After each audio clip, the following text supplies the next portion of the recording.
such a problem. Hi, welcome to my shop. I'm Chris. I'm a hobby machinist and an avid rock climber.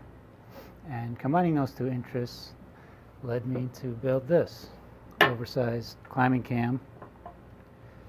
This opens from about 7 inches to about 10.5 inches. About the same as a Black Diamond number 7 or a Valley Giant number 9. I'm about to start another one, and I thought it might be entertaining to film the process. The lobes in particular would benefit greatly from a CNC mill. I don't have one, so I'll be doing it on all manual machines, which is an interesting challenge in itself. For anyone who isn't a climber and doesn't know what the heck these things are, a climber would normally carry a variety of these on their harness, generally in smaller sizes.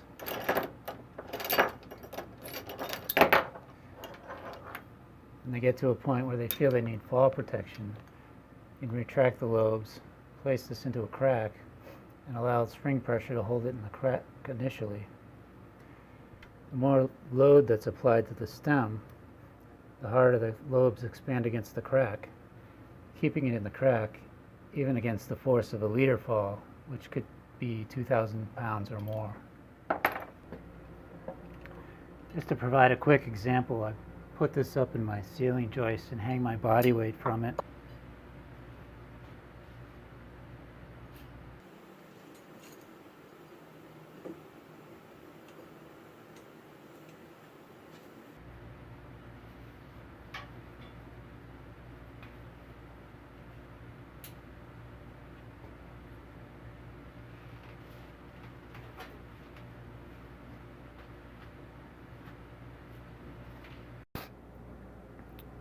I don't want to dwell too long on cam math, but I think it's worth mentioning that this lobe shape is not some random semicircle.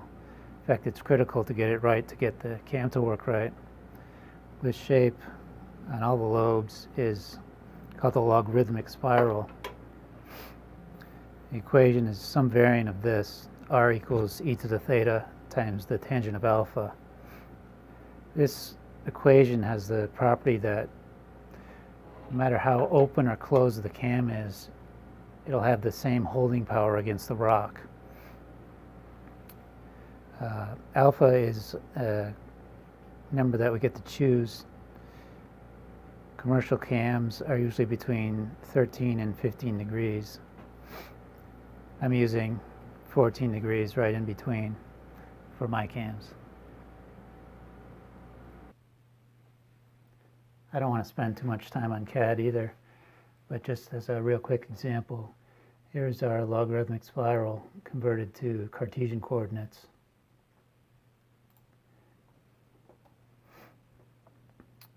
Just need a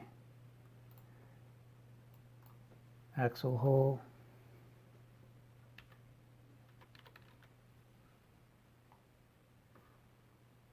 the origin,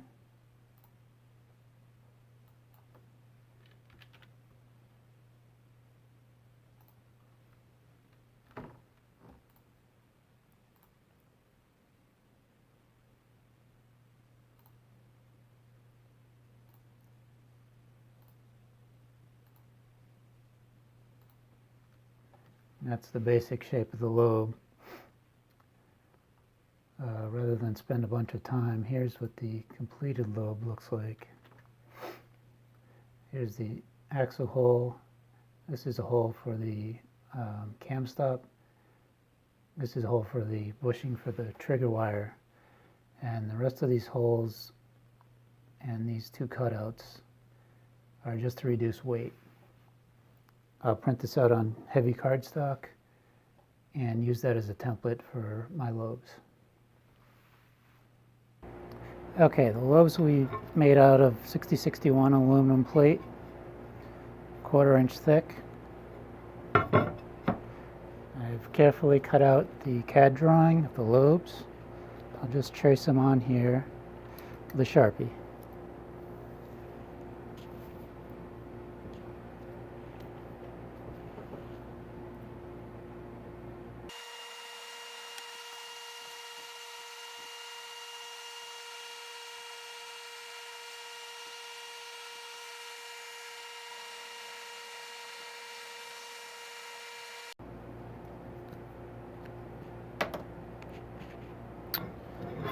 Okay, I'll be roughing these out on the vertical bandsaw here. Just a basic woodworking bandsaw with a woodworking blade. Does fine in aluminum.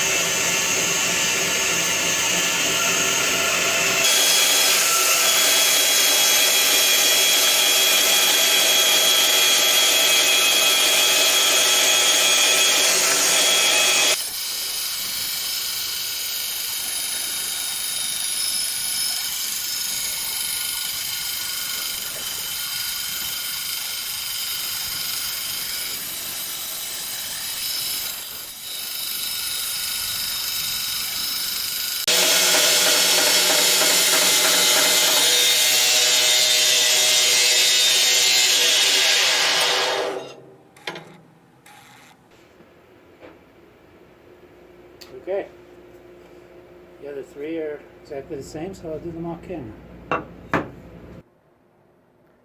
So I've glued the CAD template onto the aluminum blank. I'll be doing the final shaping here on the belt sander. Apparently, aluminum dust isn't all that healthy to breathe. The bandsaw should have created aluminum chips, small ones. The belt sander will create dust. I'll be wearing a mask, hearing protection, and these are actually magnifying readers.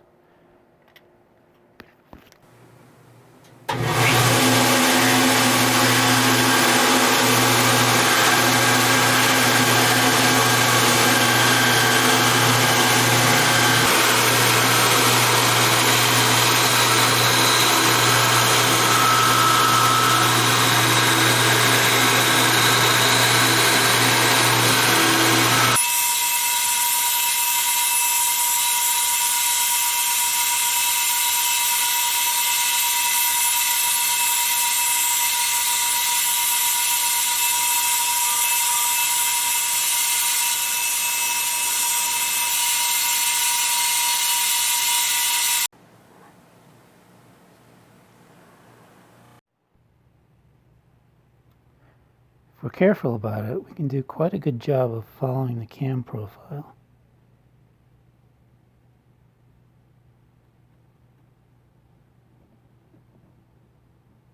The other three are identical, so I'll do them off camera.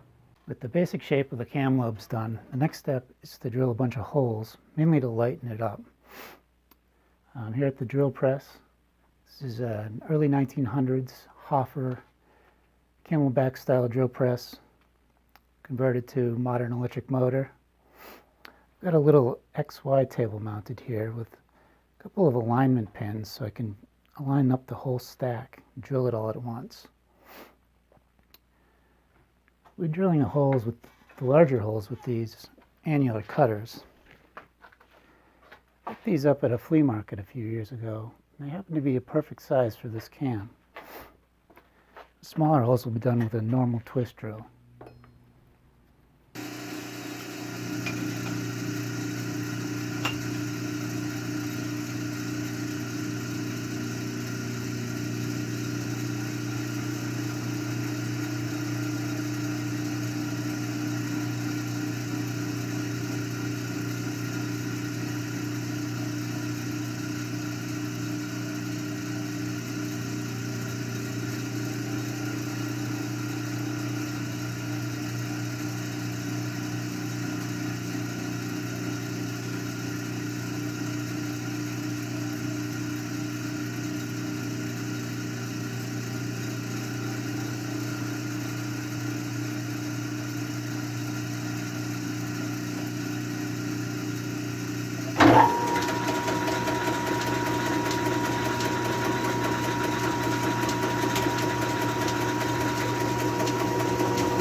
negative about these cutters is cutting the outside first.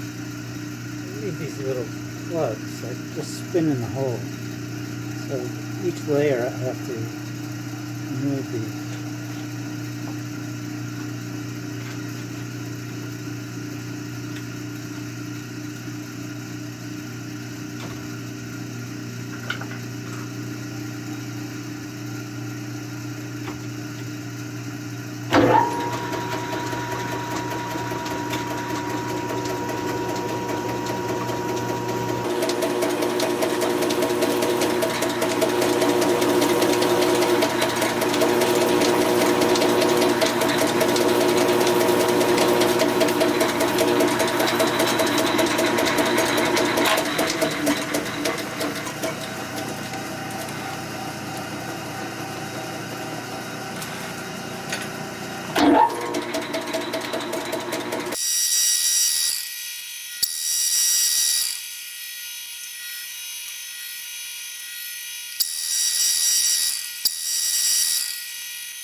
Okay, I've got 3 holes left to drill. They need to be rather precise, so I think I'll do them over on the milling machine.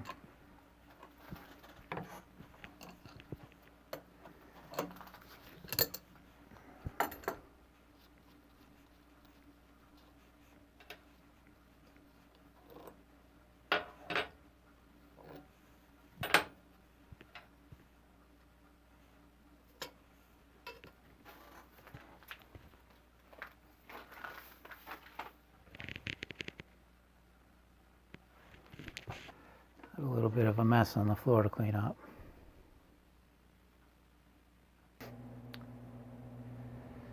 I'm here at the milling machine. This is a 1950s Van Norman number 12. It doesn't have a quill for drilling, so I'll have to crank the table up and down to drill the holes. Otherwise, I would have just done all the drilling on the mill. I'm looking for a nice slip fit on the axle hole without too much slop, and a light press fit on the bushing and the camstock pole. I'll start with a 3/8 bit and see how the fit is.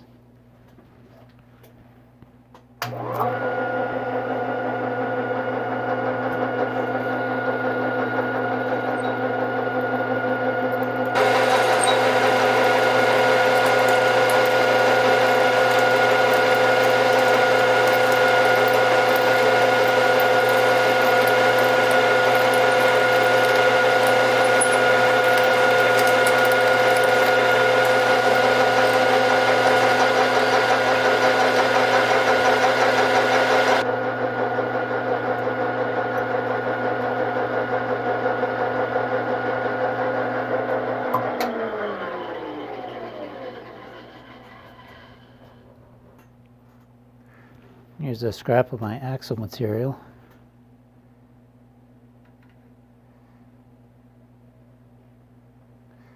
That's a pretty good fit. My bushing material measures just under 0.158. I'll start with a center drill, and a number 22 drill should drill to 0.157.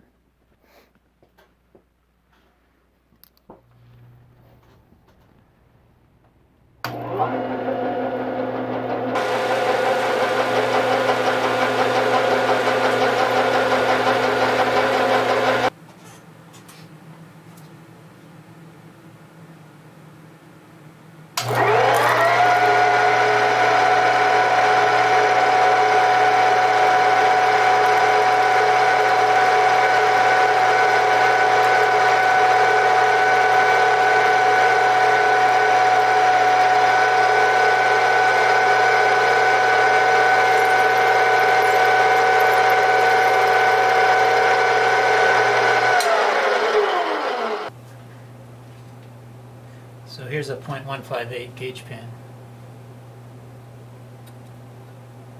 Would have liked that to be a little tighter fit, but that should be fine with some Loctite 680 retaining compound. I drilled the hole for the cam stop off camera, and the last remaining milling operations are these large cutouts here and here. I have a collection of these large cutters that I've gotten for cheap or even free.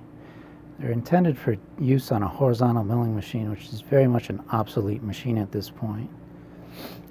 Using the 3-inch and the 6-inch cutter for those cutouts.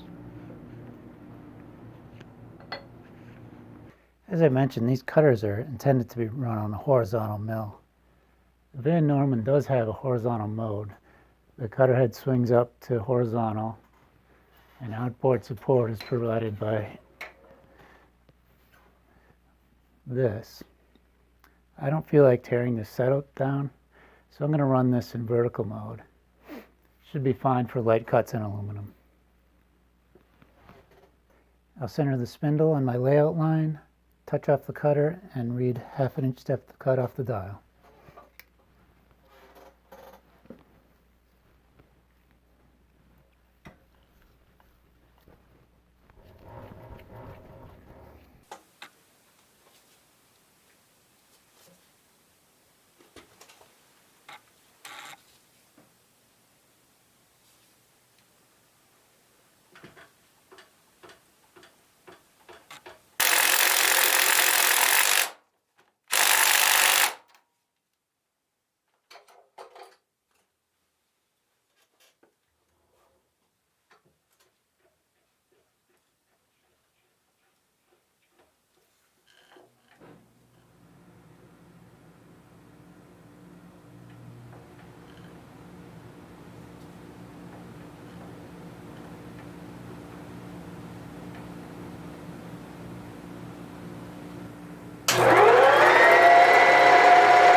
The 6-inch cutout will be done the same way, just at a much slower spindle speed.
Okay, I'm going to take these back over to the belt sander and just very lightly blend in these contours.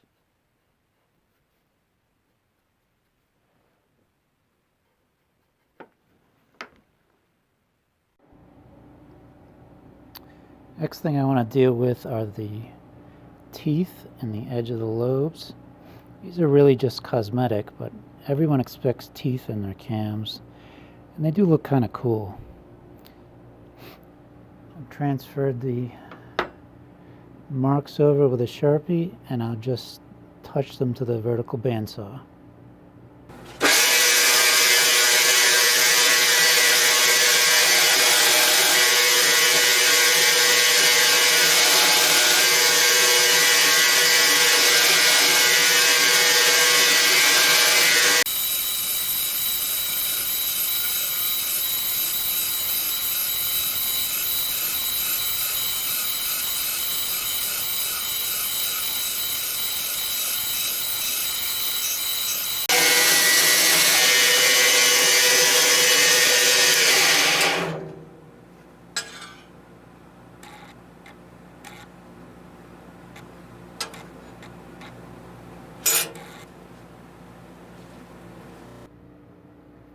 Okay, the last thing I want to do on these lobes is to remove any sharp edges or burrs that could potentially interact with the climbing rope. I'll be using a couple different sizes of chamfering bits, a fine file, and I have this tiny little belt sander, which is actually part of a knife sharpening system.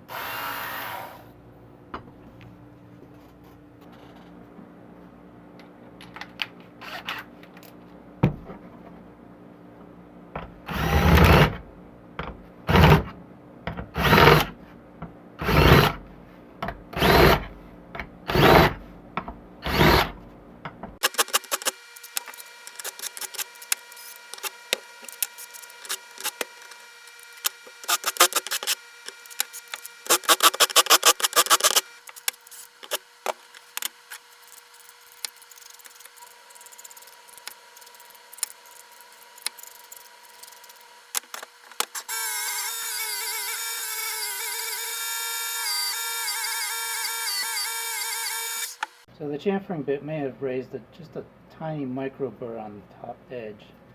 I'm just going to run over this with a woodworking style random orbital sander.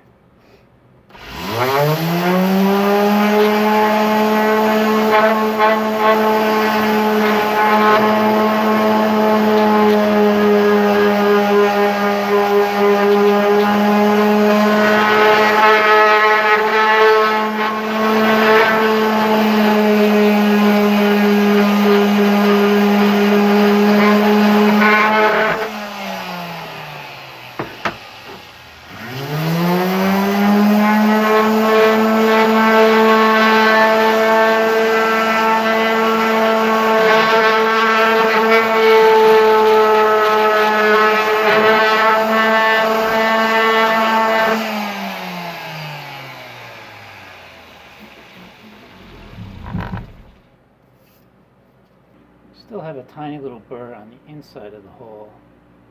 Can't imagine a rope getting in there, but just in case, I'll knock them down with a sanding drum and a Dremel tool.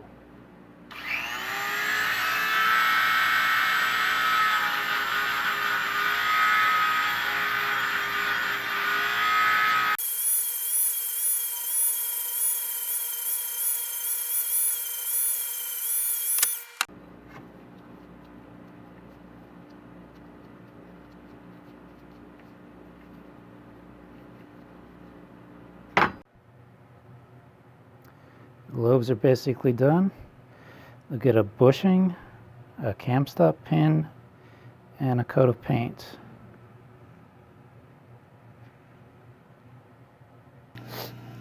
The next thing I want to work on is the axle. So I'm here at the lathe.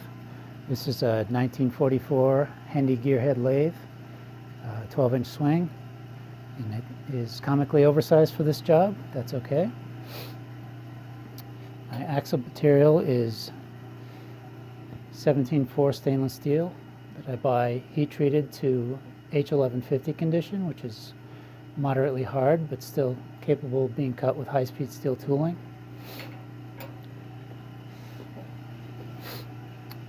Got the little 6-jaw chuck mounted in a stub arbor on the 4-jaw. I'll face this off clean, drill and tap for a number 12 cap screw.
Okay, I'll part this to length and do the exact same thing on the other end.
Next up are the axle spacers.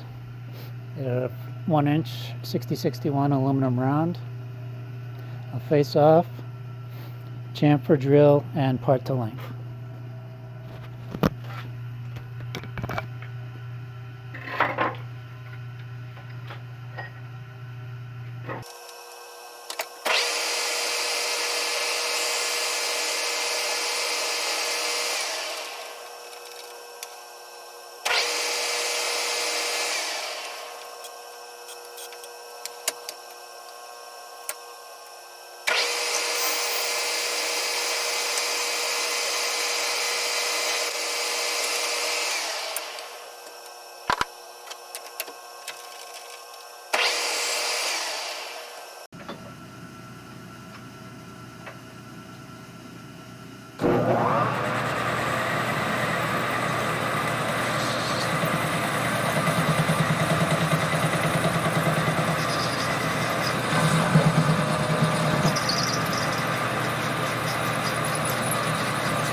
Next up are the spreader bar and the trigger bar.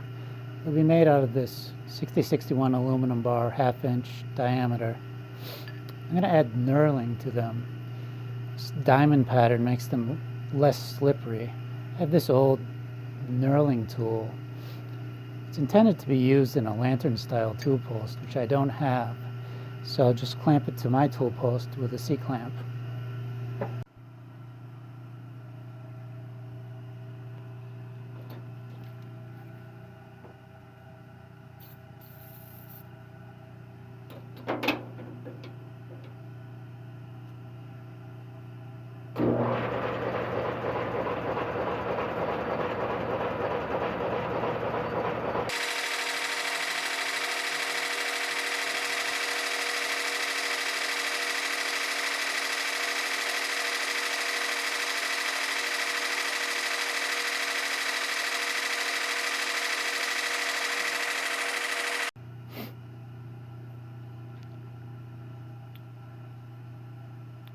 Okay, that looks pretty good.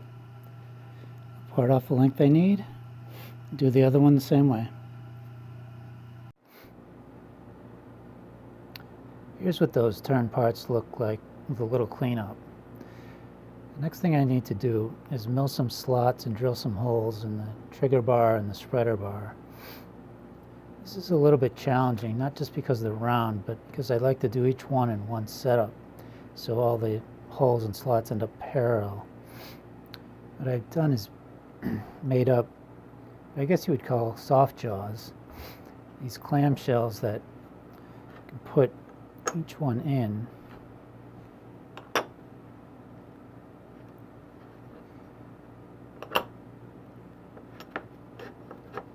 Close them up. I can clamp those right in the vise and mill right through the whole assembly.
4 holes, I've managed to break 2 drill bits.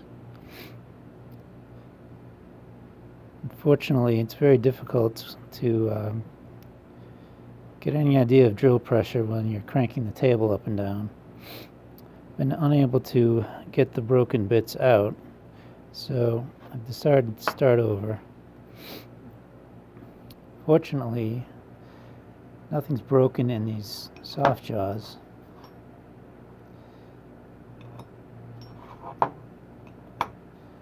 And with the holes already there, it'll be fairly quick to do the drilling and milling. I think what I'll do this time is use the existing holes as guide bushings and drill with a handheld drill.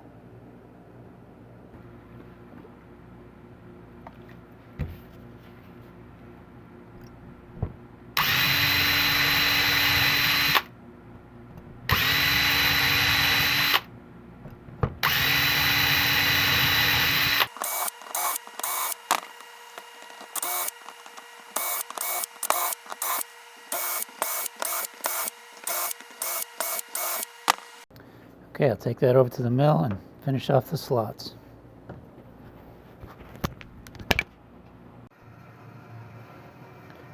Trigger bar complete, no more broken drill bits, and I did the spreader bar off camera, just 2 holes.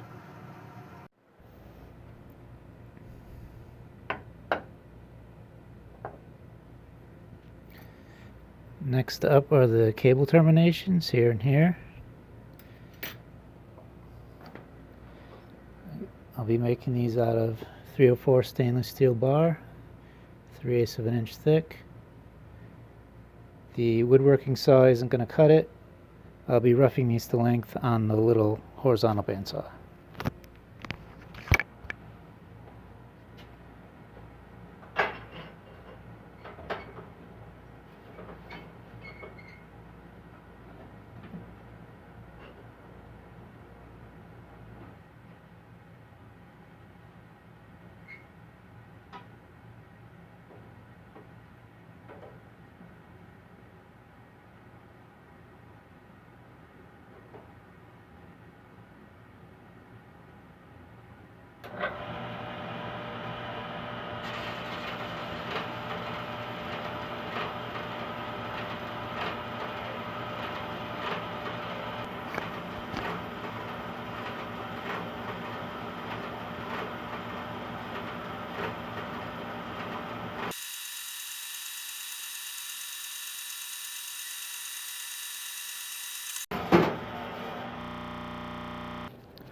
I squared these up and brought them to final length on the mill.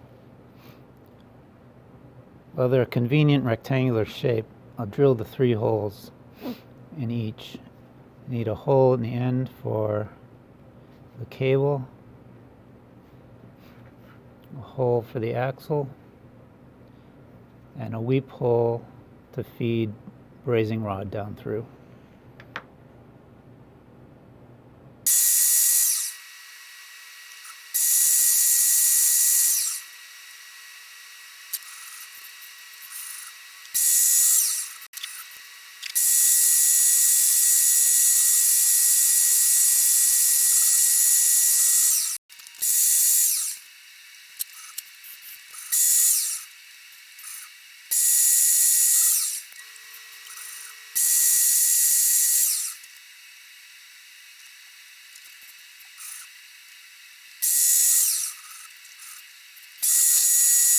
Holes drilled successfully. The next thing I want to do is shave these down at about a 20-degree angle, like that. Could be set up with a commercially available angle block like that or that, but to speed things up, I've made a little jig to do both of them at the same time. I'll clamp that in the mill like that and shave down the angle.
I don't know if it showed up on camera, but this one slipped in the vise a little bit. You can see the difference right here.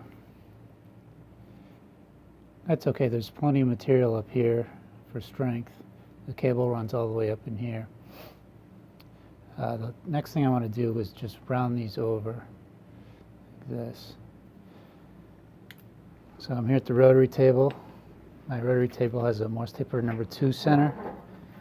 Taking a cheap arbor, turn the top down to accept this center hole.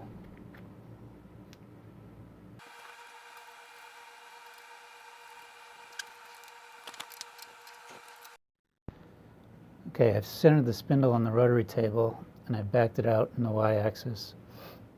I'll make a series of light cuts until we get the round over we want.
Alright, that's about as far as I'm going to go. I'll blend this in a bit on the belt sander.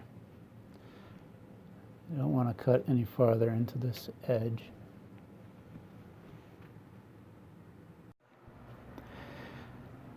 Okay, I'll cut the cable to length. This is 3/16 stainless steel cable. Try to make a nice neat cut with a Dremel tool.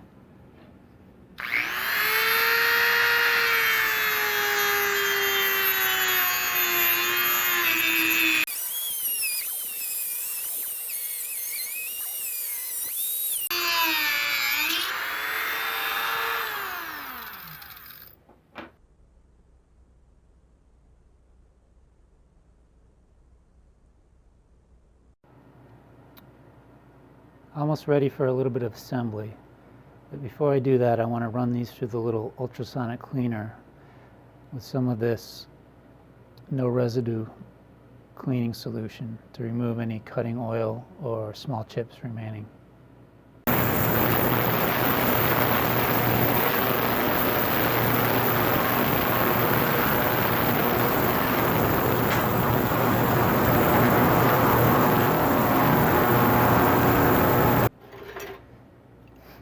Threaded the cable through the spreader bar and trigger bar. Next step is to braze these cable ends onto the cables.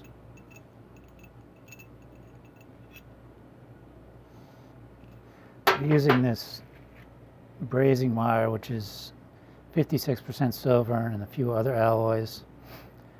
People sometimes refer to this as silver soldering. Given the temperature, it's really a brazing operation. But the main point is it's very much stronger than plumbing solder. I'll start off by applying a generous amount of appropriate flux to both pieces.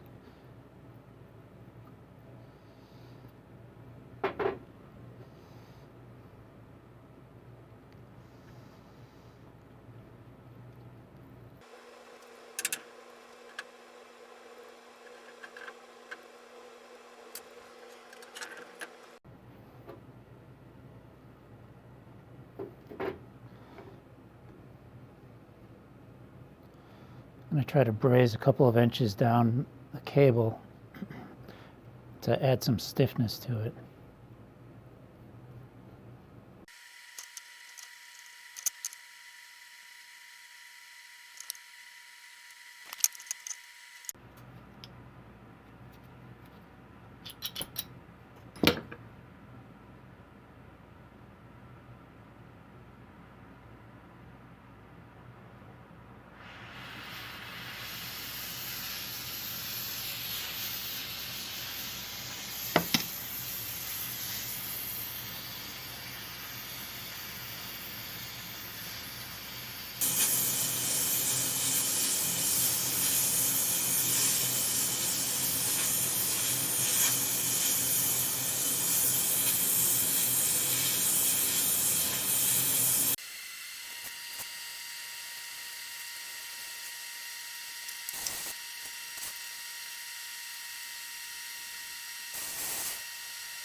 After a little cleanup, this is what the brazed cable looks like. Not too bad.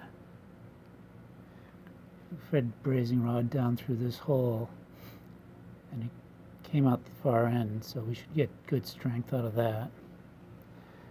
I made up a couple quick parts off camera. These 3/8 dowel pins will be the cam stops. I've cut a little groove in them to help retain the spring. These little stainless steel bushings keep the steel trigger wire from wiring through the aluminum lobe. It's probably overkill. I haven't seen any in a commercially available cam, but I already bought the material, so I'm going to use them. These will get assembled into the lobes here and here. These are a light press fit or a tight slip fit. They'll get assembled with some Loctite 680 retaining compound to make sure they don't go anywhere.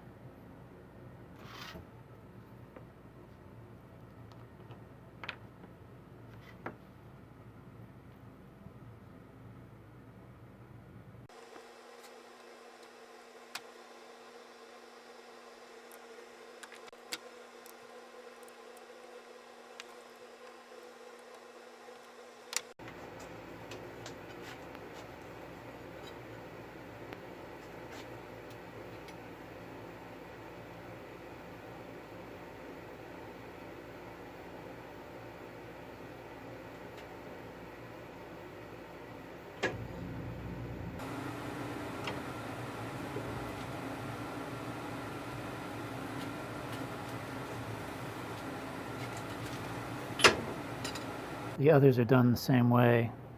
We just need to make sure we have 2 left hand and 2 right hand orientations.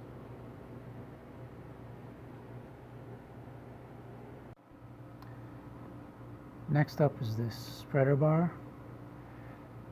To save weight, it's made out of UV and moisture resistant polyester plastic bar. I'll drill a center hole, chamfer, and part to length on the lathe.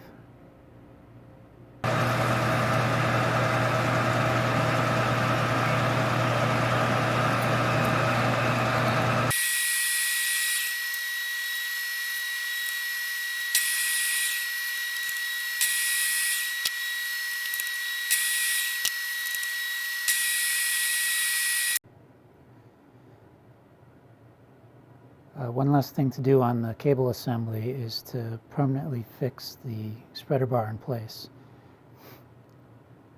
I have a little block and a little press die. I'll swage that together on the hydraulic press.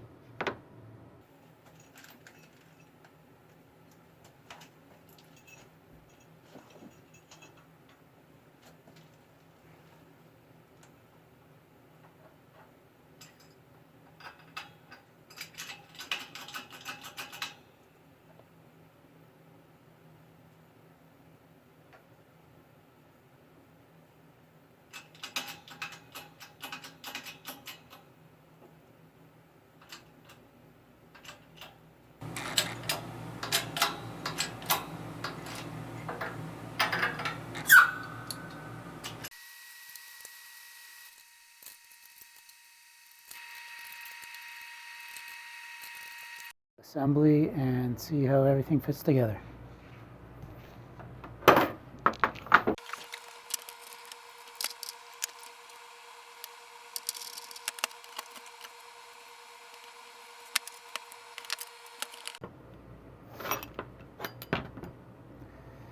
Alright, everything moves pretty smoothly. It's starting to look like a cam. All that's left are the springs and the trigger wires. Next up are the springs. I'll be making them out of this 50,000 stainless steel spring wire. We're feeding them through a little guide block in a tool holder and spinning them onto a little arbor. I'll spin the spindle by hand since we only need about 8 wraps to get a 4 wrap spring.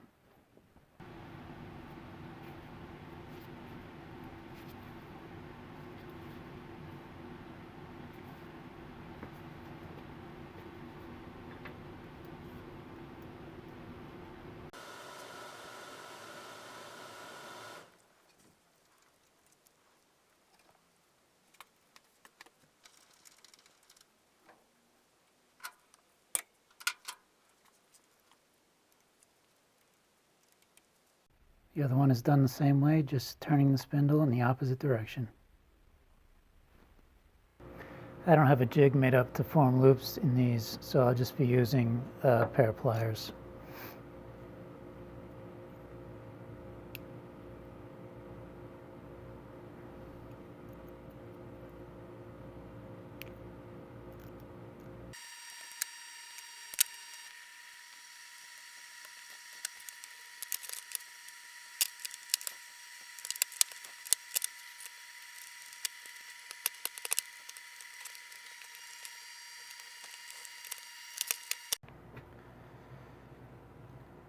Okay, those look pretty good.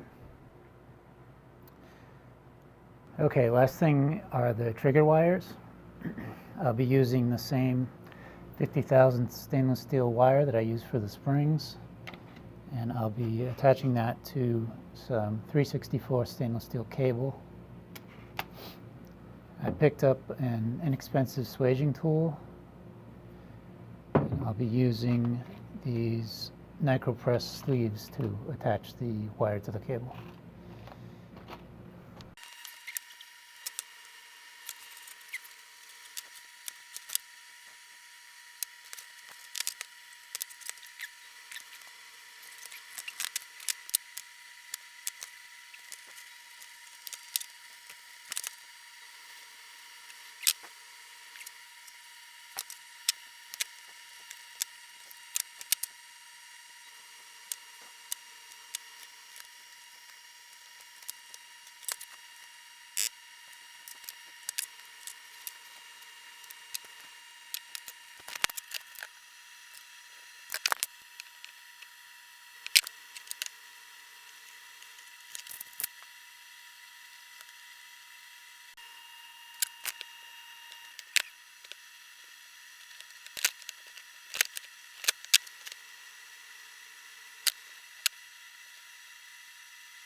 Okay, that looks pretty good.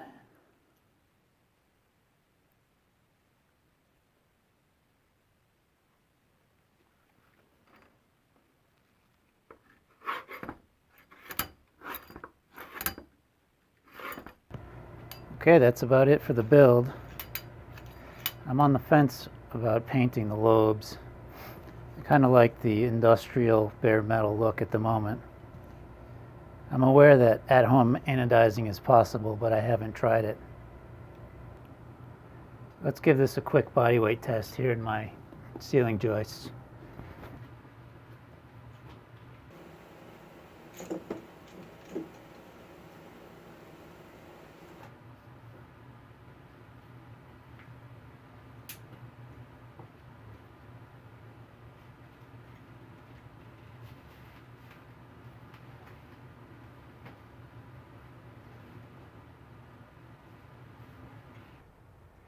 Okay, well, I'd like to test this under more severe loading than body weight. I don't want to take a whipper on it right now because I'm still recovering from hip surgery, and I don't have a load cell to test high forces. What I do have are some crates of firewood. These hold about 1/3 of a cord each. They vary approximately 1,000 pounds each. Have a couple of steel plates bolted together.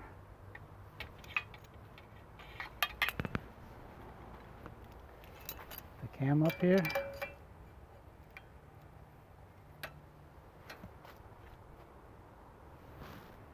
And we'll see if the cam can hold the weight of the firewood being lifted by the tractor.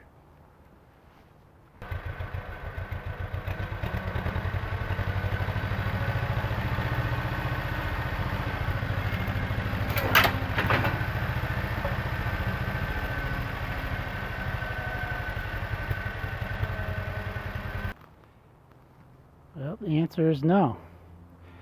Looks like the lobes buckled.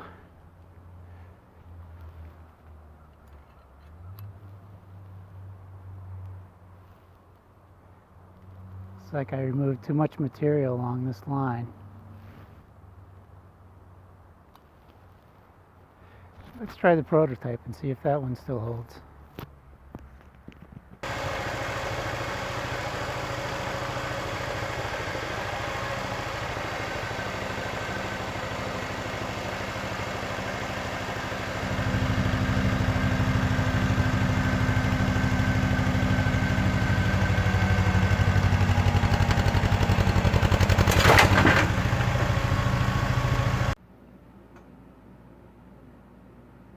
Well, I hadn't intended for that to be a brake test, but that's what it turned into. I guess that's why we do testing. Let's see, in both cases the lobes have buckled. The red one more severely. That's the method of failure for these large cams because of the leverage placed on them. Good news is, it looks like most of the parts are okay except for the lobes. Certainly on the silver cam. I think if I just remake a set of lobes, I can try again, being sure to remove less material this time. Well, that's all I have for now. Thanks for watching.